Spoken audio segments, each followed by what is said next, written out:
কম্পাসের সাহায্যে আমরা রেখা দ্বিখণ্ডক করা প্রথমে শিখব।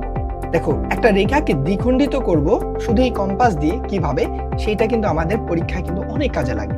কিভাবে দেখো, আমি র্যান্ডমলি একটা রেখা নিই, আমি ইচ্ছা মতো আমি যে কোনো একটা মেজারমেন্ট নিয়ে নিলাম, এটা কতটুকু নিয়েছি আমি জানি না, যতটুকু হোক আমরা মাপবো, কারণ এইটাকে আমি দ্বিখণ্ডিত করবো, অর্থাৎ দুইটা অংশে সমানভাবে ভাগ করব।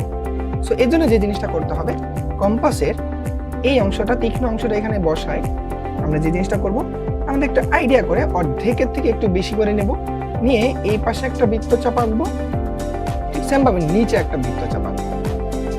এরপর এই অংশটাকে আমি এখানে ধরে এই পাশে একটা বৃত্ত চাপাবো, দেন এই পাশে বৃত্ত চাপ।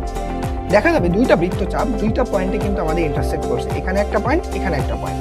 আচ্ছা, যেখানেই করুক, এবার আমরা যে কাজটা করব, স্কেলটাকে এই দুইটা আমাদের ছেদকারী অংশের মধ্যে বসাই দিব, সমান করে বসাই দিয়ে দেখব কোন পয়েন্টে এই স্কেলটা এই লাইনের কোন পয়েন্টে আমাদের আছে। এই যে এই পয়েন্টটা, তাহলে আমি বুঝবো এই পয়েন্টটা হচ্ছে আমাদের বাইসেক্টর পয়েন্ট, অর্থাৎ দ্বিখণ্ডিত যে আমাদের পয়েন্ট।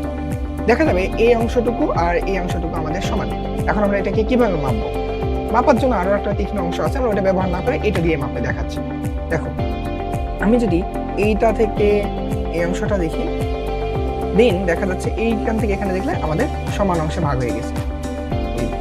একটু কম বেশি হয়েছে কারণ আমি এখানে একটু বসানোর কম বেশি, এইবার মাথা দুটো আমাদের একটু কম বেশি হয়ে যায়।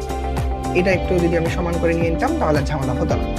দেখেন, আমরা রেখার দ্বিখণ্ডক করা অংশটা শিখে গেলাম।